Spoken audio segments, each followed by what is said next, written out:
You guys are really neat. He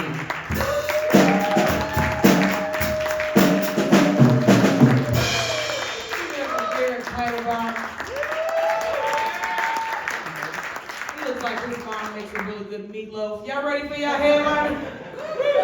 I said, are you guys ready for your headliner? Can we get to this game? You're listening to every Saturday at Bob's Way Comedy at the Common. Give it up for Wayne Memmott!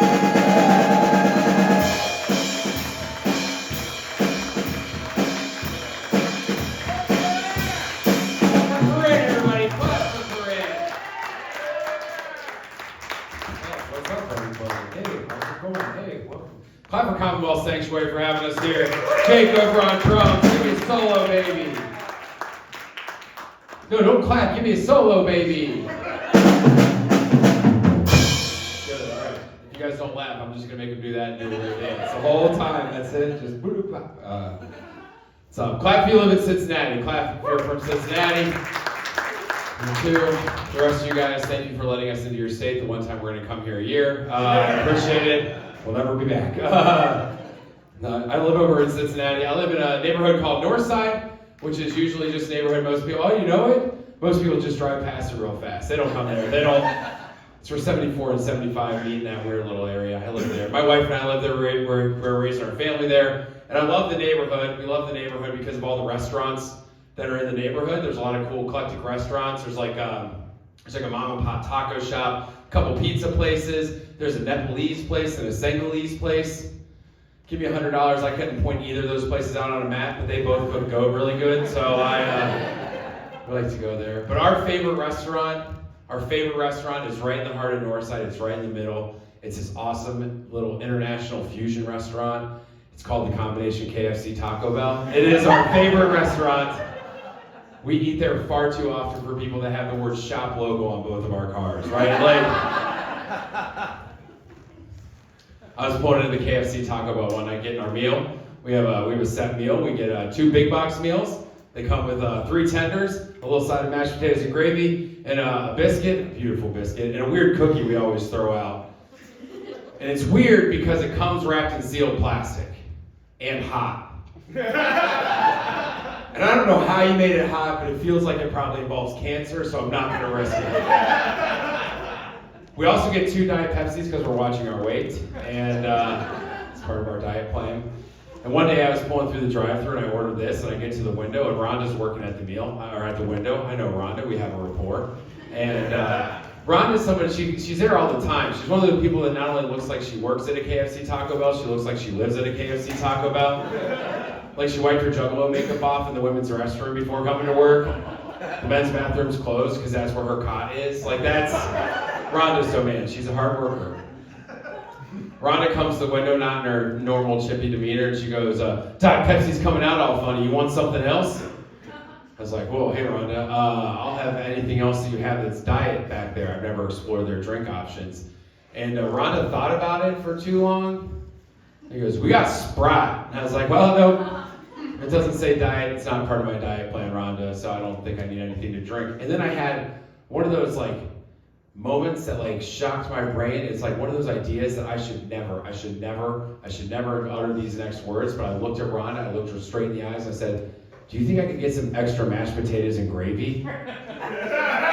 That's too much to ask for. This place charges for sauces. They charge for the first barbecue sauce, it's 50 cents, right? Like there's no corporate equation that Diet Pepsi equals mashed potatoes and gravy for the KFC Taco Bell. That never works out. It should never happen. But Rhonda, my queen Rhonda, looks at me and goes, I got you, boo, and gives me a little wink. And she turns around, and she comes back to the window with my 2 big box meals and hands it to me and goes, hold on. And she turns back around and comes to the window with a bag with not 1, not 2, but 4 quart containers of mashed potatoes and gravy from a KFC Taco Bell. Quart. That's what they give to families for the family size. I have enough to feed the whole block tonight, right? Like, spontaneous block party fueled by mashed potatoes and gravy starring me, right? Like, I don't know if you guys in Kentucky know what the term hood rich is. But that's when you got a lot of something that doesn't matter to anybody else except for you in that very moment. And boy, I was king potato that night, and I was cruising the streets looking for queen gravy. That's what I call my wife. She hates it. Get over here and smother me, baby. All right.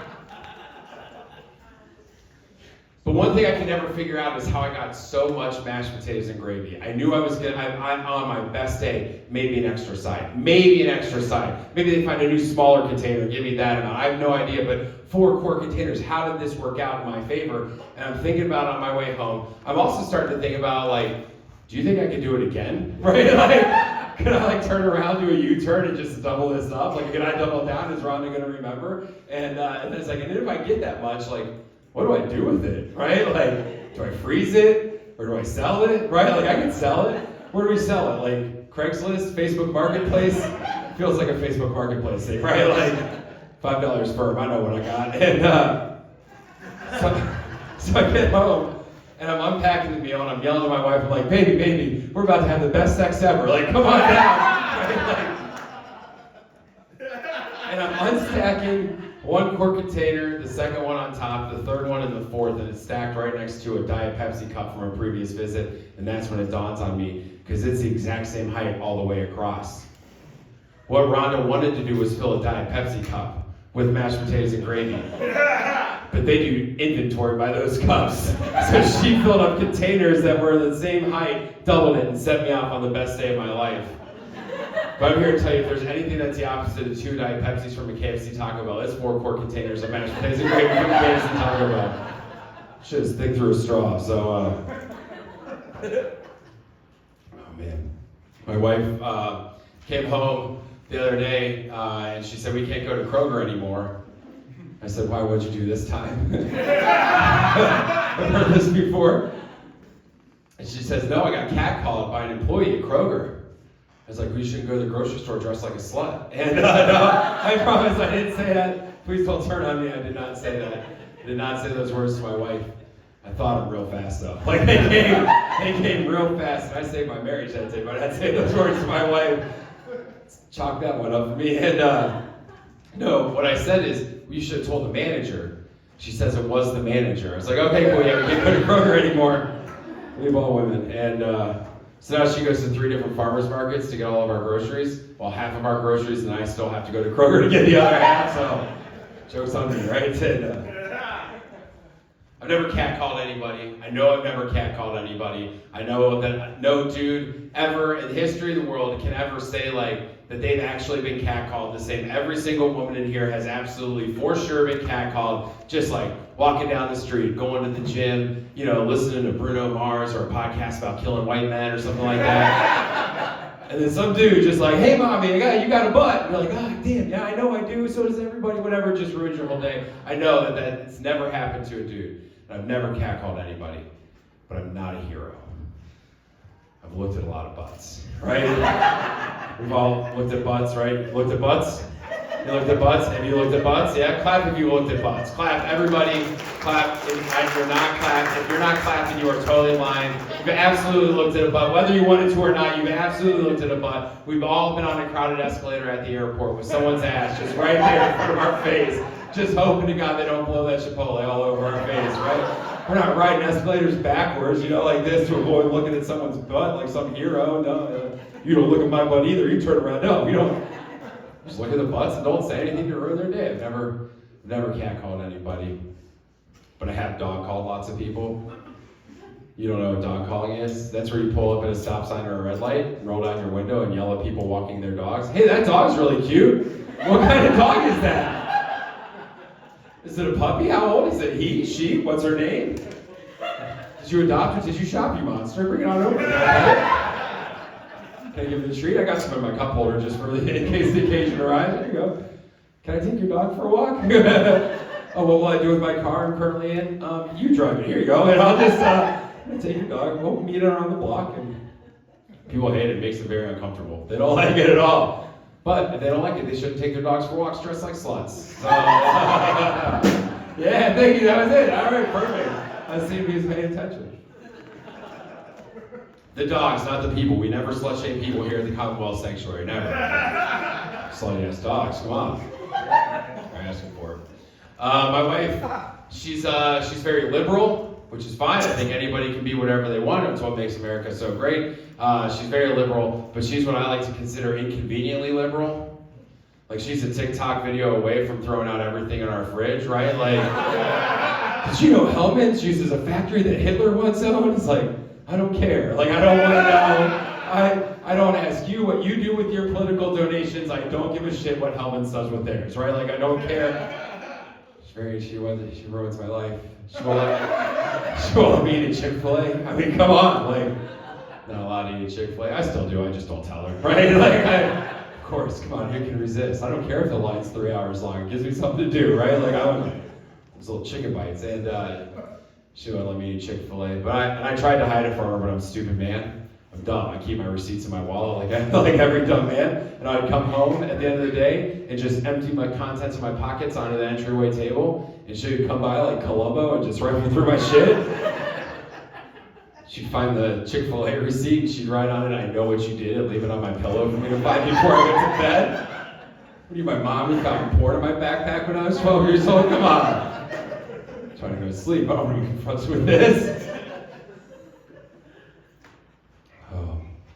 We got in fights all the time about it. We got in fights all of the time until finally we came up with a compromise that whenever I went to Chick-fil-A, I would bring her the receipt. Just bring it, just confront her. I'm sorry, I did this. I broke. And then she would donate that much money back to the Human Rights Campaign, right? To offset any evil that my lunch is doing, and honestly, probably even more, right? Because you think about it, like Chick-fil-A is a business first. They're not giving all of their profits to hating gay people, right? It's just like a small portion, but my wife's taking everything, tax included, and donating it right back to the Human Rights Campaign. So really, we're heroes. I don't know. I think... So, we came up with that compromise. But it goes both ways. So whenever I walk in the room and catch her watching an episode of Teen Mom, I have to make a hefty donation to Planned Parenthood. It's just... It's only fair, because that show's doing more damage to America than any goddamn chicken sandwich, right? God bless chicken sandwich, right? That's their whole deal. That's why they're closed on Sunday. They got a priest back there blessing the pickles, right? That's why.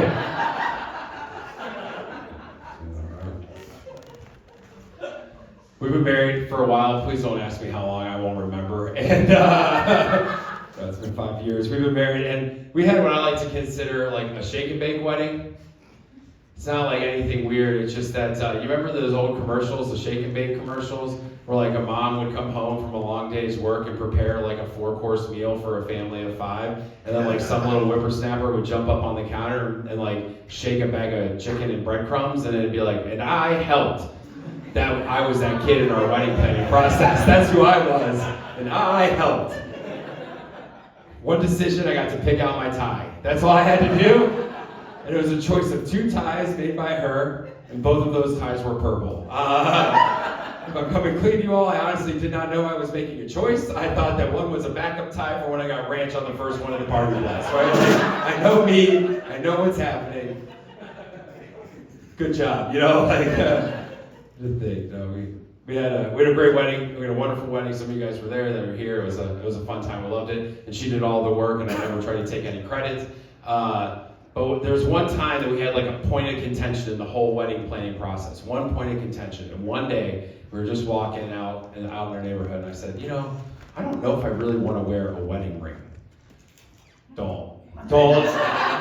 Never. She was ready for it. It's like she's seen a TikTok video to tell her, like, what if your man says, she was quick, she was like, oh, that's okay, you don't need a ring, maybe we could get you like a tattoo or something like that. It's like, no, I don't want, I don't think I want that, maybe we can do a ring and I just won't wear it. She's like, no, we're gonna get you a ring, and then what I'm gonna do is get you a nice chain, and you can wear that ring around your chain. And I was like, no, all right, you tricked me, I'll wear a ring, fine, I'll wear a ring. I'm not gonna be ring on a chain guy. Nobody talks to a ring on a chain guy. Right? We all know a ring. Clap if you know a ring on a chain guy. Yeah, do you talk to them? No, never, exactly, right? Because they have a fucking ring on their chain, right?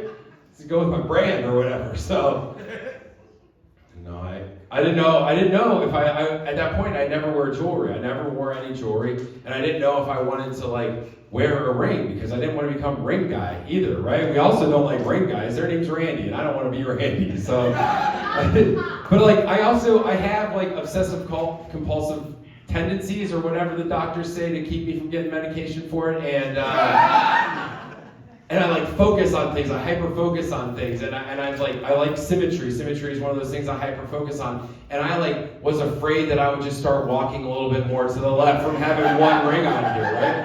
I was also afraid that I was going to become a ring guy, right? Like I get one, and then you just catch me out in front of a Kroger, like playing a little game to get the bubbles for the right skull ring on there, right? I show up at Thanksgiving dinner, and I got bitch and knuckle dusters, like what's up, pass the potatoes, baby, and. Now that I have a ring, the only consequence I really see is I just have a callus on there always, just from being there. And then it dawned on me, it's like, what about those ladies that wear like 10 rings, right? What if are their outsides like all glamorous and their insides look like they're a grave digger, right? Like just like working the shovel all day, just full of calluses? Like how does that work? Are you checking your hands to see how many calluses you have? Anyone have more than 4 rings on right now? No, you guys are normal people. All right, cool. We'll go outside. I'm sure someone out in the street has like 10 of them. But also like I have this callus, and then like anybody left-handed and married? Anybody in here left-handed married? You are? Oh God! All right, I forgot. That's my dad. All right, I forgot. I've done this joke before with him in the audience, and this. So you guys, it's gonna be like to you, like, oh, how come it's not? But all right, I forgot that about you. Boy, that makes this one difficult to ask again. I've done it before. They know what's happening. Okay, I'll ask you the question. You're going to answer. What do you do with your ring when you masturbate, Dad? Like what? I'm not going there. He's not going there. But he does something with it, right? I take it off out of respect for my wife. That's what I do. But also, I'm stupid and sometimes I forget it, and then when I'm gone for the day, she'll send me pictures of it on the bathroom counter. She's like, I'll jerk you off, just ask, right? I'm gonna cause a fuss about it. But also I take it off because if it can create a callus on my hand from just being there, it can for sure create a callus on my body from vigorous for minutes of rubbing every single day, right? Like I would wake up one morning with just like a dick knuckle or something like that, right? It just looks like it's got a little extra elbow or something like that. When she planned our wedding, the deal was that then I would plan our honeymoon. That's kind of the trade-off. Like I took care of the honeymoon, she just wanted to get away, so like the pressure was off. She just wanted to not be in Cincinnati anymore. And so she planned like a 220 person wedding downtown Cincinnati, the whole deal. It was beautiful. And here's what I did for our honeymoon. I tried to match it. Here's what I did. We went to Asheville, North Carolina, and I rented us a cabin in the woods. And I called and made reservations for brunch on Wednesday. That was it. That was all. I did that much. It was great. It was a fun time. So we went down to the brunch spot, if you're curious, is a place called Biscuit Head. It's both of my favorite things. Spell it out. Honestly, when you think about it, it's like a perfect brunch honeymoon spot, right? Like it's. So when we get to Asheville, our cabin was off in the woods. When we got to our cabin, it was just a small little cabin, but it had like a nice little white picket fence around it. We got that because we took our dogs with us because we're morons and we never wanted to have sex on our honeymoon. And so we wanted the white picket fence. So we get there, and the one thing I remember is that when we got to the gate of the fence, like she got there first and she couldn't like undo the gate. She was like messing with it while I'm unpacking the car, and so I come up to the gate like kind of frustrated that she can't open the gate with my arms full of shit, and I just come up and I just go like boom like that real quick, and it just pops open like I'm the cool guy in high school. And so I became the gate master, and so we went into the house and we went out. We had a fun time in Asheville, and on Tuesday we went out drinking heavy because we were getting ready for our big brunch, the big plans, the whole thing. And so we went out drinking. And when we were at one of the bars, a couple next to us found out that we just got married because we were telling everybody that we just got married. And they bought us a shot of Jameson, and then they bought us 2 more shots of Jameson, which makes sense because Jameson comes in 3s, right? I don't think you're legally allowed to order less than 3 Jameson shots at a time. The only reason I mention this is because up until this point in our relationship, I had never seen my wife do a single shot of Jameson, ever. I had never seen her do it because I guess marriage really does change a woman. And So we get home, we stumble home, and we get back, and I have to do the gate. Even drunk, I was better than her. And we get back inside, and nothing happens because the dogs are there. And we wake up the next day, and I'm like so excited for my big plans. I look at her, I was like, hey, here, you ready for brunch? We gotta get up and get ready for brunch. And she opened her mouth to answer, and it smelled like all of Asheville, North Carolina died inside her mouth last night, like the whole city. And it's an interesting smell because all of their unhoused population look like they're on their way to or back from a Grateful Dead concert at all hours of the day. So it's like rotten patchouli kind of, that weed you don't want to smell or whatever. That's all in there. And then I was like, oh, are you doing okay? She's like, yeah, I'll make it. So she gets up, she gets ready, we get outside. We get past the gate, we get to the car. I'm in the driver's seat, she gets in the passenger seat, she pulls the door shut, she goes to click the seatbelt, and then all of a sudden she is flinging off the seatbelt, pushing open the door, and running back to the house. And she's running back to the house to throw up. Right? That's what she's going to do. But here's the thing. We are in the woods. You don't have to go back to the house for that. You could just puke here, you could puke there, you could puke anywhere, you could puke everywhere. You could become a puke sprinkler if you wanted to and just go like, bleh. I don't know if it'll work, but I would try it if I had the chance, right? But no, she is fucking with the gate. She can't get past the gate to get inside. She's still fiddling with it, and then all of a sudden the big event comes. And she is going to cover her mouth. You know how that always works? How you can just like, no, not today? All right, back around my day. No, she goes to cover her mouth, but she doesn't cover it. She Wolverines it, right? And it is a puke firework explosion just all over. And I'm watching this from the rear view mirror, and it was closer than it appeared. And so she goes inside, and I don't leave without her. We just got married. I feel like I should go inside. So I go inside, get the gate on the first try, and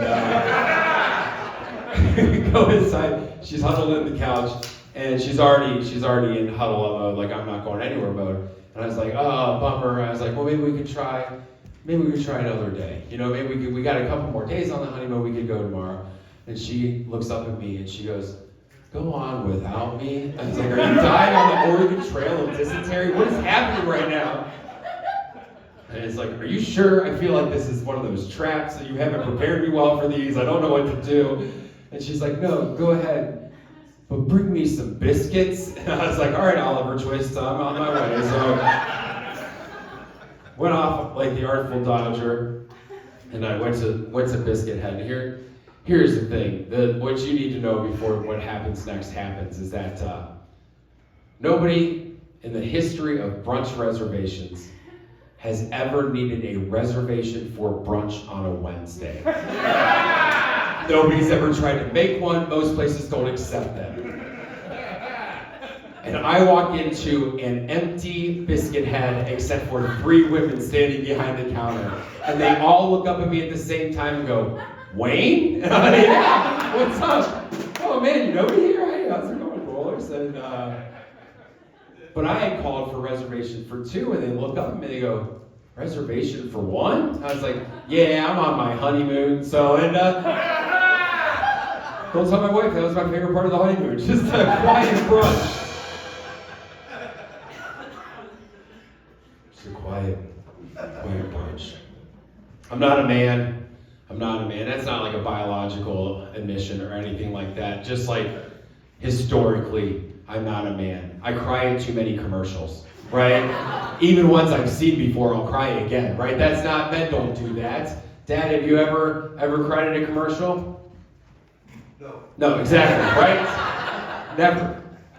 I also don't know how to fix anything. I don't know how to fix anything. And it's even worse than that.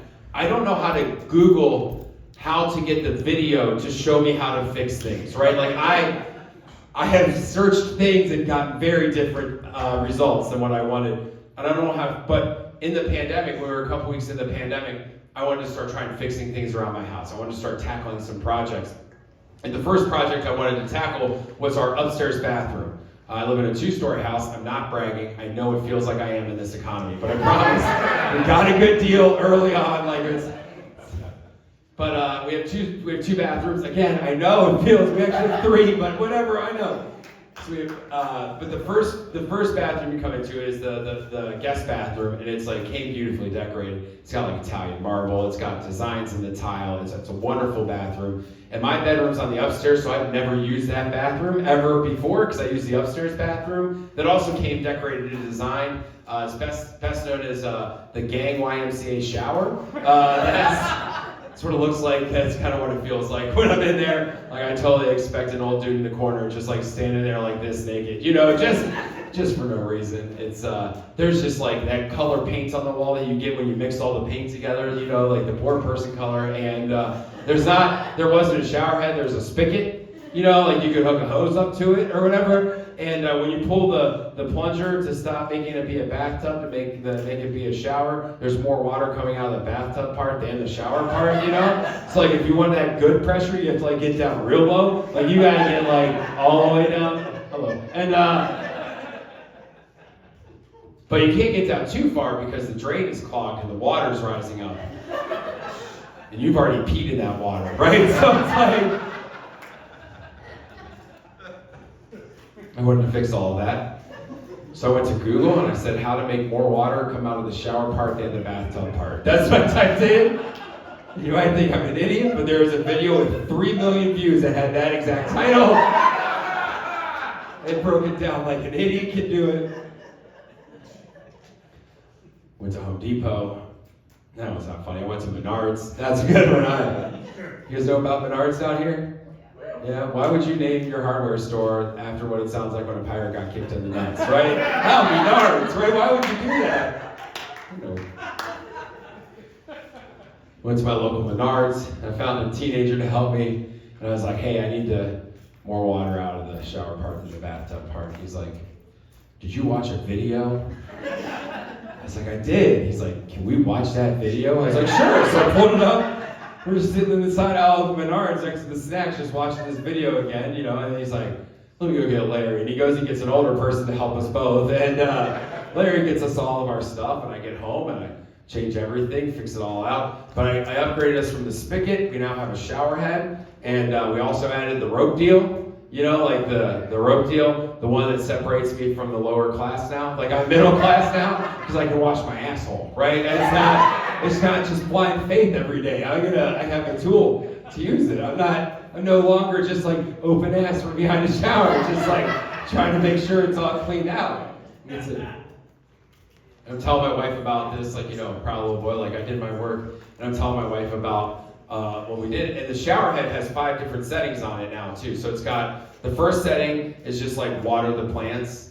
The second setting is like water the plants when they've been a little bit naughty. You know, like you're gonna get your water, but you're gonna feel it, right? Like how or whatever. And the third setting is shower.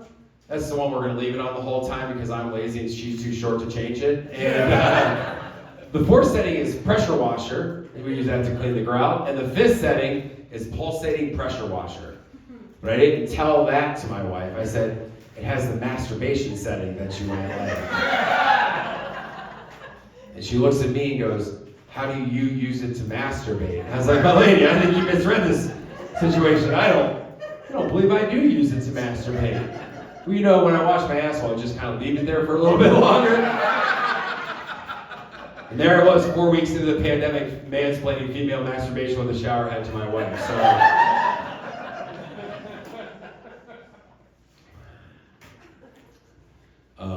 my wife and I, we do have a healthy argumentative relationship. I guess you could call it. That's what the counselor tells us to say. And we're the type of people that we will show up to a party. We will have the best time at that party, but it will be very clear that we are not talking to each other, right? Like, we always argue about the thermostat. That's our biggest argument. But we have the updated millennial version of that argument because we have a Nest thermostat. It's a little eyeball on the wall that whenever you walk by it flashes the temperature at you, you know, so you know when someone's changed it. It's really convenient. The coolest thing about the Nest is that you can control it from your phone. It's also the most inconvenient thing because we can both control it from our phone. She's over at our house in Cincinnati, Ohio. My phone is right back there. We could just like pull up an app and roast her alive. Like, there's nothing stopping me. There's nothing stopping me. We could treat her like a frog in a boiling pot of water and just turn up a degree every minute and see if she notices. Spoiler alert, she's gonna notice right away. Like, immediately, we'll get 1 degree in and I'll start getting texts and calls and ruining the show. She'll be in one room, she'll be turning the temperature down, I'll be in the other room turning the temperature up, and it just looks like a game of Pong going back and forth on our Nest thermostat. And we did this so often that it finally stopped conditioning air. I don't know what it is. It stopped working, it said error on it. I was like, oh, okay. So I went to Google and I was like, how to make the Nest make it condition air again. That's I don't know what to type in. And it said, call the HVAC repair person. And I said, what does HVAC repair person stand for? I would have bet money that the V stood for vacuums. I would have. Heating, air conditioning. What the fuck's the V? It's ventilation. That's in case you don't know. I'm not going to leave you out of here stupid. It's ventilation. And so I called the HVAC repair person. He came to our house. He was, exactly as you picture. We walked downstairs. He's like, or walked into the house and he goes, can you take me to the furnace? I was like, in most people's houses, is that the one inside the house or outside of the house? He's like, usually it's in a basement and has fire. I was like, oh, that one. All right, cool. There you go. You should have said that. Why don't you say that? Why don't you just say, take me to the basement? And it will start there, right? If it's mostly in the basement, just say the basement, and then you can figure it out. It's the biggest thing in the basement. Like, I don't need to know what it is. It just works until it doesn't. So he's down there. He's tinkering around in there, and I'm standing back watching. Why am I watching? I'm going to give him some tips. Like, I read it could be the carburetor. Like, mechanics say it's always the fan belt or whatever. No, I'm just making him nervous or whatever. So he's tinkering around in there, and I'm watching, and he comes out and he goes, your compressor is broken. I was like, that sounds expensive. He's like, it is. I was like, all right. Well, once you drain our savings account and fix the compressor, how do we keep the compressor from breaking again? And he goes, you and your wife change the temperature a lot? And I was like, yeah, constant struggle. And he goes, compromise with your wife. And I was like, oh, what? Are you here to fix my marriage too? Is that one of those letters that they didn't tell me about on Google? Is it HVAC repair person? You're fixing marriages up there? She likes to keep it at 66 degrees because she is almost the devil. Almost. I like to keep it 69 degrees. Hey. 2 reasons. One, whenever you walk by, it flashes a temperature, and I just treat it like a friend saying 69 to me out of nowhere, and I just go, nice. That's it every time. It's a life fit. It's just for me. That's all it is. Nice, baby. Hell yeah, that's it. But also, I like to party. And 69 is the only temperature for partying, right? It's the best one and the only one because 420 is way too hot. That's all good temperature, right? Except that shit's a pre-bake or whatever. I'm about to pre-bake my house. Hey now, what's up? All right, that's weird.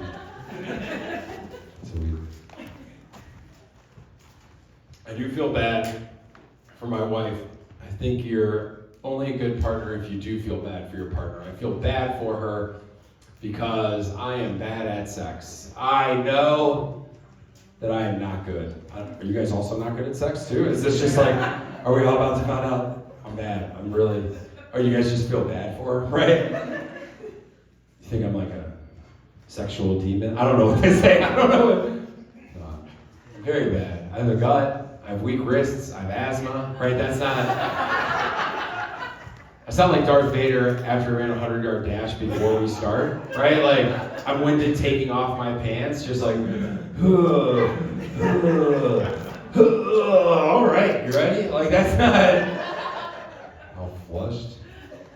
I know she hates it when I have to prop up on my elbow in the middle and take a couple puffs of my inhaler, right? Nothing ruins the mood worse than an inhaler. I'm bad, I'm not good at it. She's not good either, though. That's okay. Like, we're perfect together. She's not good. Our favorite sexual position is lazy bottom and reluctant top. That's It's very progressive because either one can be either, right? Like, we just play rock paper scissors before we start, you know. Boy, that's a losing streak you don't want to go on, right? Oh. She's clap with your parents. Clap with your parents. You are parents. Do you know who the better parents is? You immediately, not even. Yeah, that's the same thing in our relationship. My wife is the better parent, and it's not even close. I'm a good parent, but she is the better parent. Here's how I know. I'm here. I'm here right now telling jokes about my wiener to strangers, doing what the IRS considers a hobby at this point in time, right? I don't know.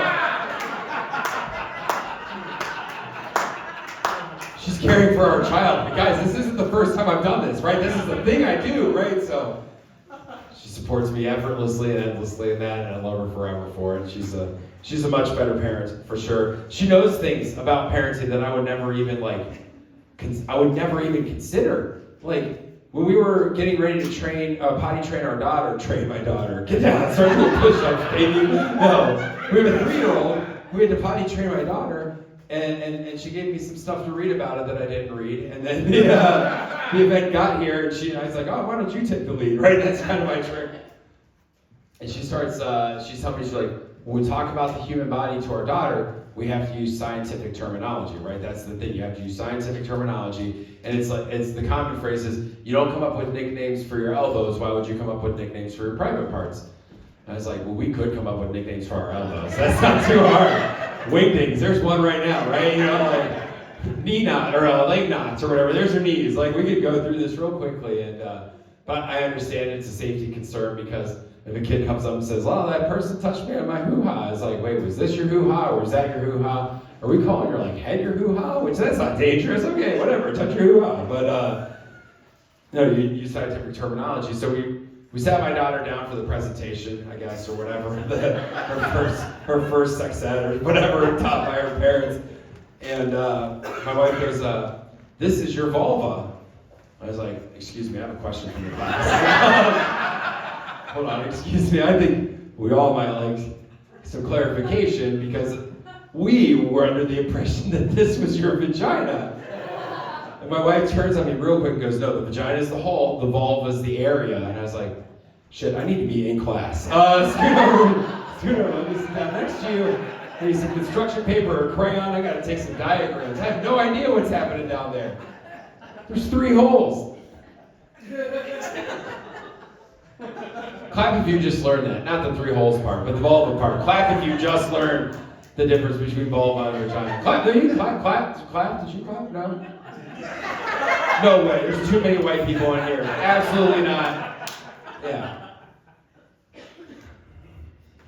No idea what's going on out there. But now I have a 3-year-old that knows the word vulva and what it means. That's difficult to reconcile because you can never tell a 3-year-old when their favorite word becomes their favorite word. And you can't really tell them not to say words because then they just want to say those words more.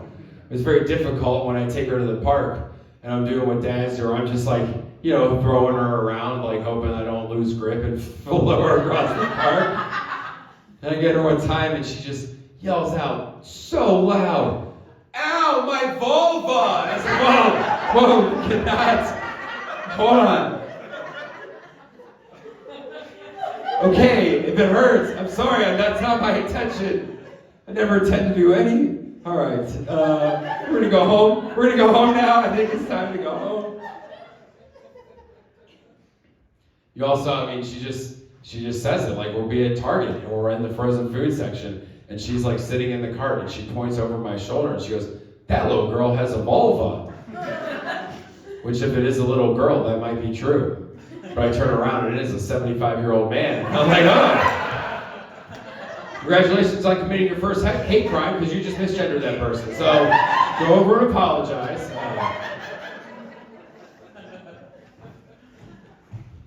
So we had to teach her that men have penises. We had to teach her the word penis because that's a scientific word, even though I think it's funny. But she doesn't say penis. She says penith with the TH.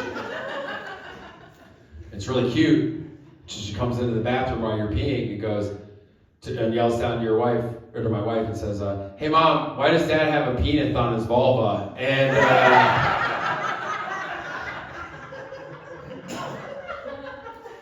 now I sit down to pee in my own house.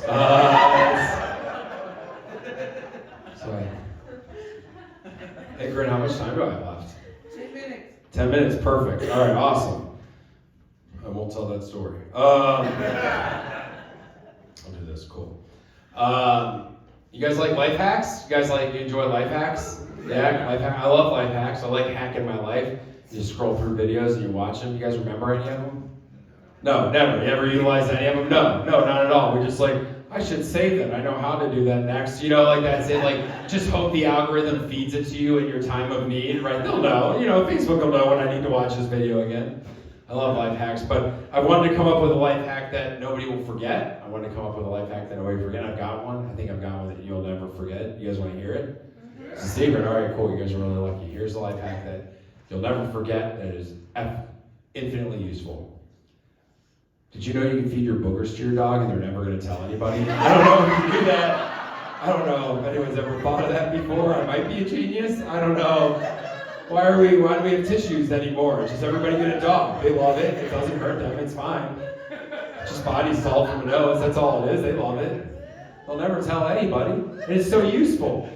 When you're at your friend's house for the Super Bowl, you're sitting there and you have one of those surprise sneezes that fills up your hand. And you're at your poor friend's house and they don't have any tissues or paper towels.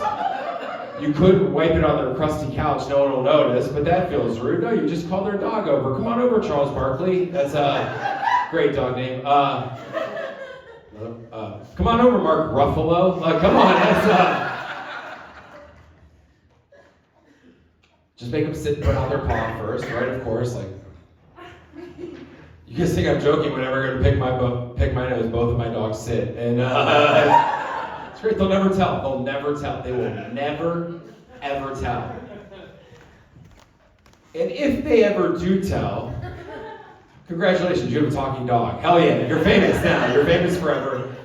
Too bad you're going to have to kill it and get a new dog because that one's a narc. And nobody needs a narc dog. They know all your goddamn secrets. Are you kidding me?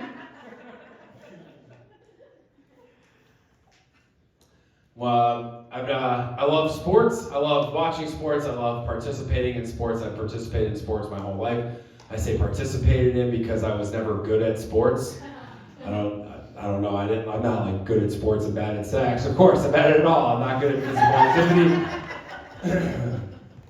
Never been good at sports. The thing is, I've always been aware that I'm not good at sports. It's always, ever since my first thing. I started playing t-ball one year, and neighborhood recreational league t-ball where the dads come around, and you always have that one dad that wants to win, and it's that's not what we're here for, Jerry. But because he wants to win, he has to get read the rule that every kid has to get 2 at-bats and 2 infield plays for the game to count. And I have to be the kid that comes to him at the end of the 5th inning, the end of the game, and say, I only batted 2 times. And then you go out and play a 5th and a half inning only for you to strike out at t-ball, right? Never was good at sports. I wanted to be. I loved it. I tried real hard. When I was in high school, I played soccer. And again, when I say I played soccer, I sat on the bench and watched most of the time, and that was really fun. My coach called me the heart of the team. Don't say that. Don't say that. I wore that shit up proudly. I was the heart of the team, baby. That just means he didn't have the heart to cut me. That's all it means. That's all it is. In soccer, I just want to be like the feet of the team, right? Could I please be the foot of the team or something?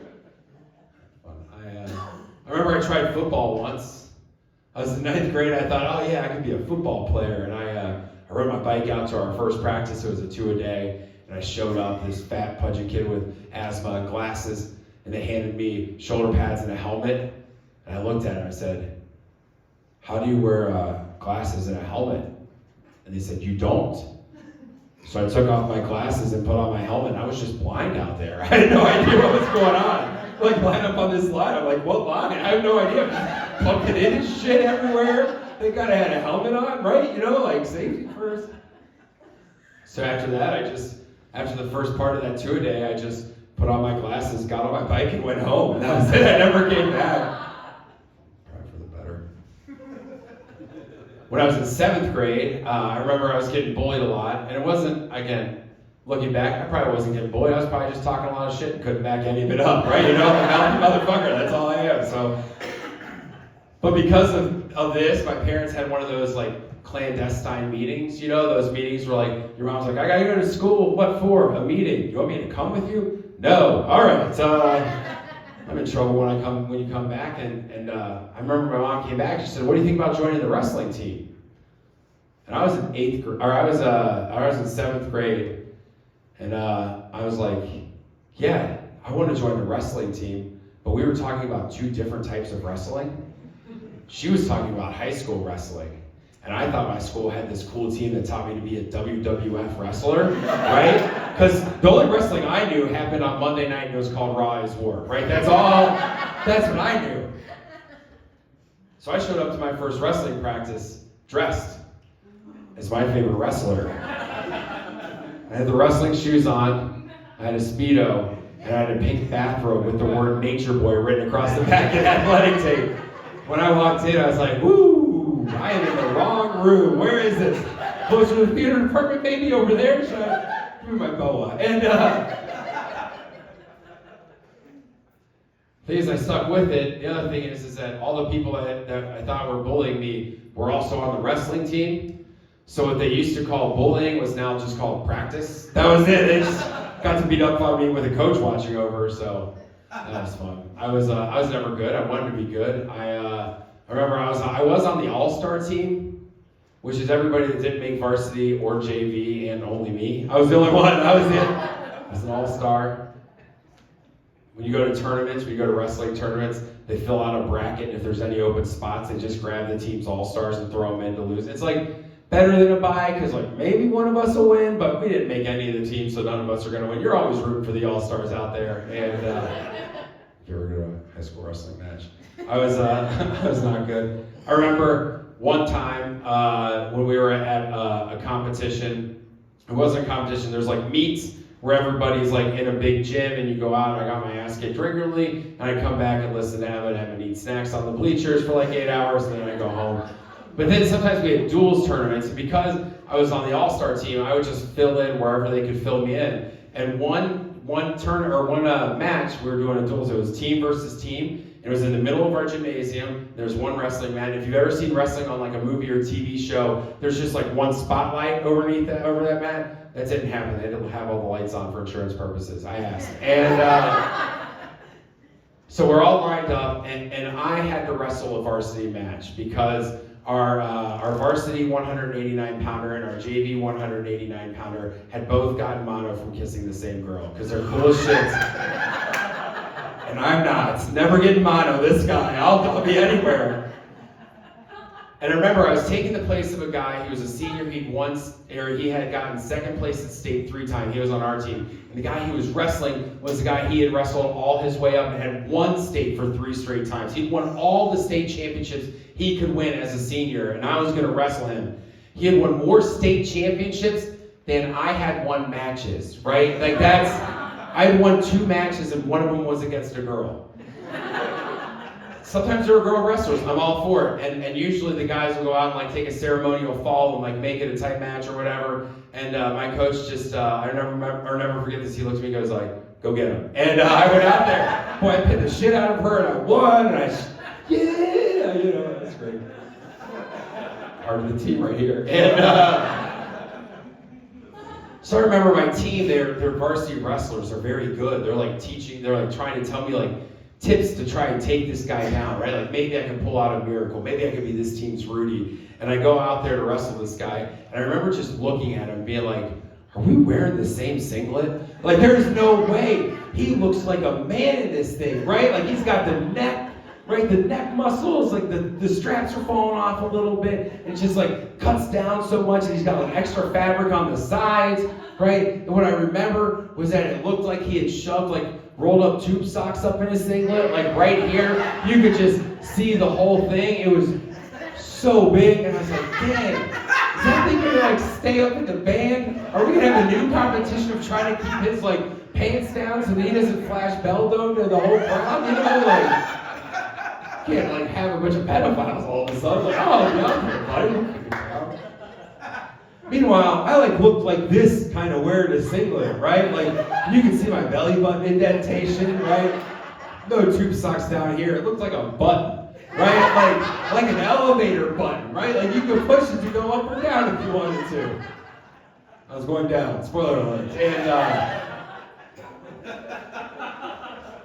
so I walk out there and I get to the center of the mat and I'm like, again, I think we're doing the same stance, but it does not look like the same thing, right? I'm in my wrestling stance and he's like in his wrestling stance and the referee looks at me and only me before we shake hands and goes, good luck. And we shake hands and I should have quit there. I should have just been like, oh, you buddy, just like walked up into the sunset and been the heart of the team again because, boy, he won that handshake. The referee blows the whistle and the guy reaches under my arm and over my head and hip checks me down to the mat real fast, lands on top of me. The referee's there like they choreographed it, and boom, I'm pinned. And that's how I became the fastest pinned person in the state of Ohio. State record, baby. Hell yeah. Hell yeah. You might be wondering, there's no way they keep that state record. I'm here to tell you they do. There is an Ohio High School Athletic Association Wrestling Hall of Fame, and they have this guy's name next to pinned Wayne Memmott in 4.5 seconds. So thank you very much. I'll tell you one more story before I get out of here. I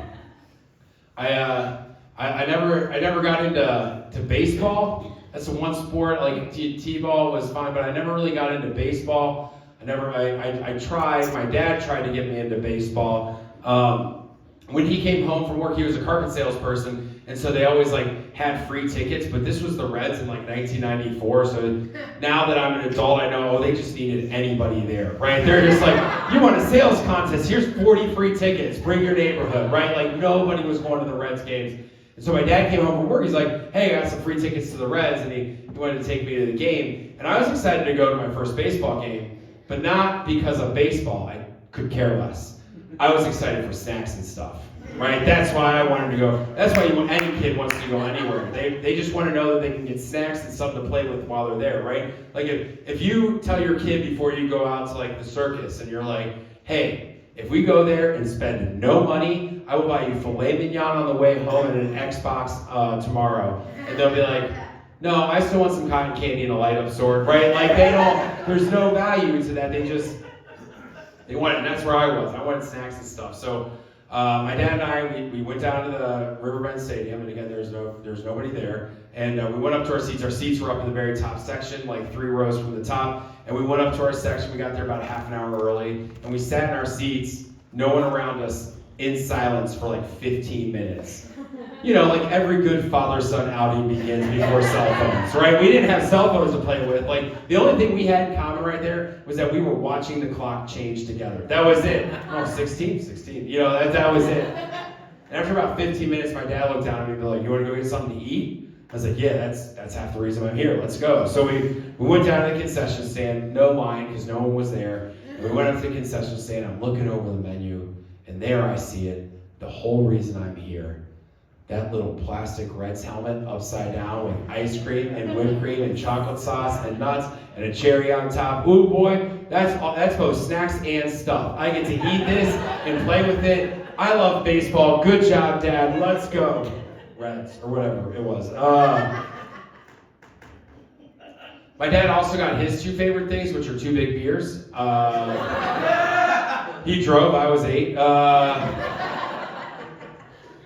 The big ones were 32 ounces at that time. My math's bad, but that's a gallon of beer. I think he drank a gallon.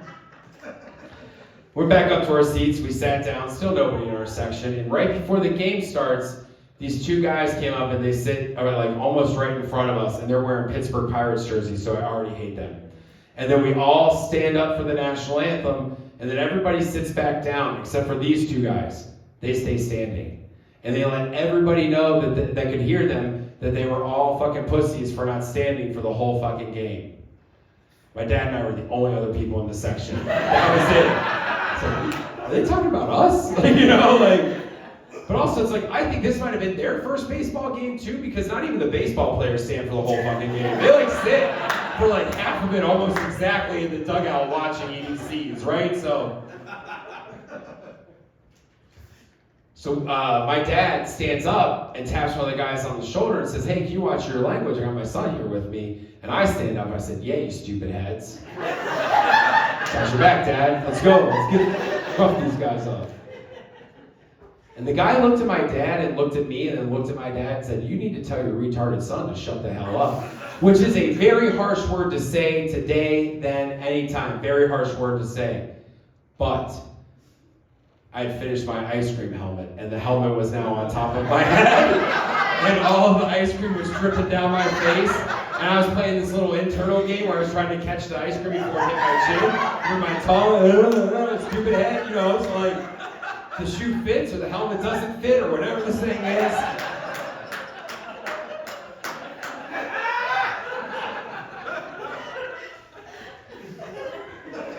My dad and I sat back down, stunned, these guys still standing, acting a clown, having just won the victory, but not the war. And my dad looks at me, hands me his one remaining beer, and says, don't ever do what I'm gonna do. And he stands up and he reaches around these two guys' heads and slams them together, and they fall to the ground unconscious. And then he grabs the beer from me, chugs it, grabs my wrist, and says, we gotta go. And that was my first baseball game. We left before the first inning was over, right? Like that's... Thank you all so much. That's my time. You all have been wonderful. I just want to say thank you to Commonwealth for having me here. It doesn't happen for someone like me all the time to get the headline. This is a wonderful room. Please keep coming back and seeing comedy here, seeing comedy in Cincinnati. All the people on the show are very dear friends of mine. So thank you to Garrett, thank you to OSHA. We clap one more time for Corinne, everybody.